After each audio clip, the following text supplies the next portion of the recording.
한시간 쌤입니다. 일본 한자 하나를 알면 넷을 알 수 있다. 1타 4피 시간입니다. 오늘은 볼륨 1 한국어의 의미 같은 한자끼리 묶어보고 있는 벌써 96강입니다. 오늘 보실 4개는 이거예요. 짜잔. 네. 많이 보시는 한자가 있으십니까? 가장 많이 보여지는 한자는 아마 두 번째 한자일 겁니다. 아시는 분 계시다면 다행이고요. 근데 반대로 두 번째 한자를 알고 있음에도 불구하고 이 한자들을 몰랐다라는 게 문제가 될 수 있죠. 그렇죠? 그래서 우리가 볼륨 1에서는 한자 하나를 알면 몇 개 한자를 또 묶어서 보고 있는, 오늘 보실 건 동자 3개 하고요. 아울러 본 김에 마지막 거는 좀 다름이 있습니다만 종자까지 4개 또 묶어볼까 합니다. 그런데요, 오늘의 네 한자는 사용되어지는 단어가 많지를 않아요. 간단히 볼 수 있으니까요. 그럼 오늘도 시험 때 자주 보여지는, 우리가 공부할 때 자주 보는 단어 볼 테니까 따라오세요. 그렇죠. 맨 처음 것부터 해결하시면 쉬워지는데요. 이 한자를 가만히 보면 위에가, 그렇죠, 설립자의 밑에는 마을 리자입니다. 마을 리자 관련해서도 지난번에 공부했었거든요. 아직 안 보신 분들은 위에 링크 달아놓을게 한번 보세요. 이 마을 리자 가지고도 도움될 하나 많습니다. 자, 그러면 지금은 마을 리자가 밑에 있고 위에는 설립자가 있고요. 요런 느낌입니다. 마을에 서서 뛰노는, 마을에 서서 뛰노는 어린 아이를 말하는 아이 동자입니다. 이제는 그렇게 보이시나요? 마을에 서서 뛰노는 어린아이, 아이 동자. 그러면 이게 뭘까요? 많이 보는데요. 앞에 게 아자예요. 이게 아동입니다. 발음은 지도, 음은 도죠. 지도. 아동의 동자고요. 뭘까요? 동심. 어린아이의 마음 동심. 발음은 도신. 뒷글자가 대화의 화자도 했었어요. 공부도 하시고 위에 링크 달아 이렇게 복습하세요. 동화죠. 발음은 도와. 아이들의 이야기 동화입니다. 도화. 뒷글자가요, 요자라. 이게 노래를 말하는 노래 요자. 그렇죠. 이게 동요예요. 발음은 노요 해서 아이들의 노래에 동요를 말하는 노요입니다. 뒷글자가 네, 얼굴 안자. 이게 동안이군요. 발음은 노간. 어려 보이는 얼굴인 거죠. 노간. 혼자 두면 뜻으로는 어린 아이를 말할 것인데요. 발음이 어려워요. 와라베. 많이 보여진 않습니다만은 그래도 훈독도 있으니까 봐두시고요. 와라베. 그러면 이렇게 쓰면 아이들의 노래. 방금 위에서는 노래 요자 집어넣어서 동요, 노요지만 지금은 아이들의 노래, 가짜를 집어넣었죠? 그러면 의미는 같아요. 근데 발음이 와라베우다. 보통은 노요보다는 와라베우다가 좀 많이 쓰여지는 편입니다. 그런데 시험적으로는요, 아동의 지도는 참 많이 보입니다. 특히 N2부터 시작이 되어지는 편이고요. 그리고 시험에 나왔던 게 동화의 노아, 그리고 동요의 노요. 네, 그렇게만 챙겨도 괜찮을 것 같아요. 아이 동자 관련 단어는 이 정도면 되세요. 이 데스네. 방금 아이 동자 봤잖아요. 근데 왼쪽에는 마음심이 있죠? 그죠? 그래서 사람은 누구나 마음속에 어린 아이 시절을 그리워하고 동경하는 마음이 있다 해서 동경할 동자예요. 동경할 동. 이게 동경입니다. 발음은 노게. 동경의 경자도 공부했었습니다. 아직 안 보신 분들은 위에 링크 달아 공부하세요. 이 동경하는 마음의 동경을 노케라고 하기도 하지만은 조금은 예스러운 말씨로는 쇼케라는 표현도 있습니다.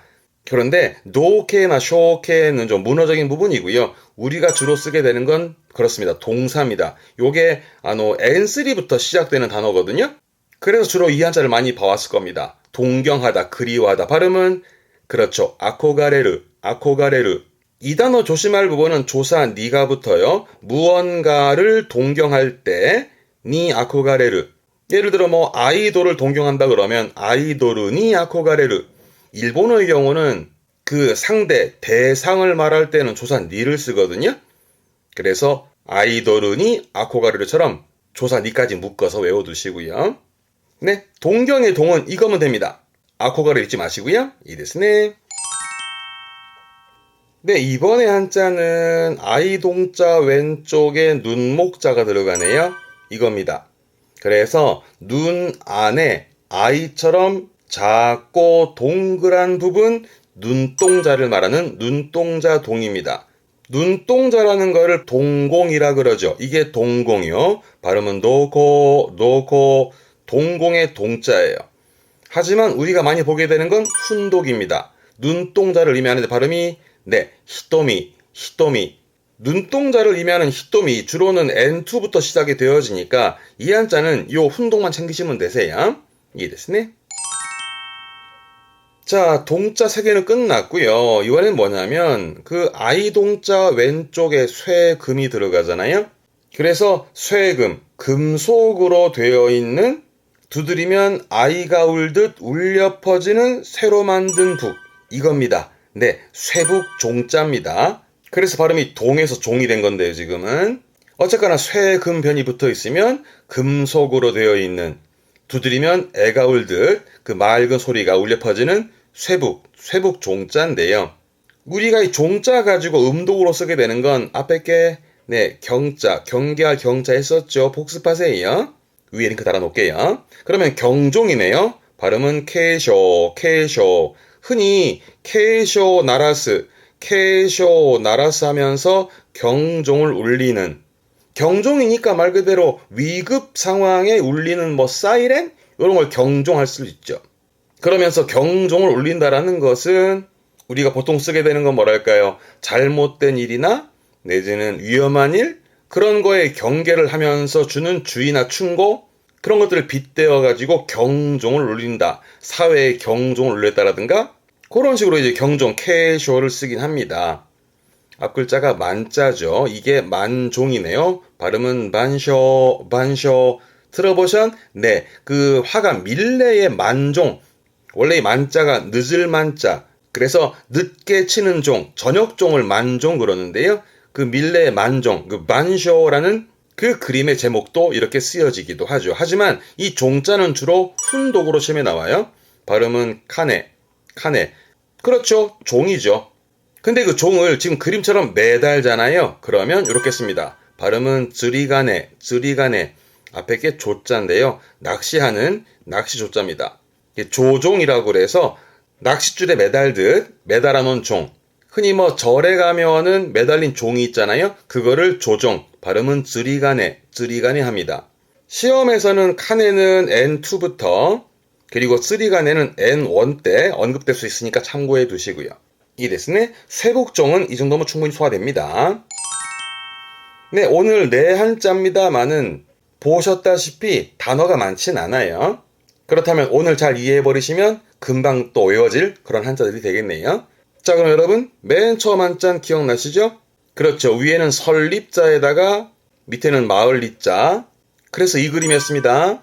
마을에 서서 뛰노는 어린 아이 동자. 대표적으로는 동화가죠. 발음은 노아에서 음은 도고 어린 아이들의 이야기 동화의 노아고요.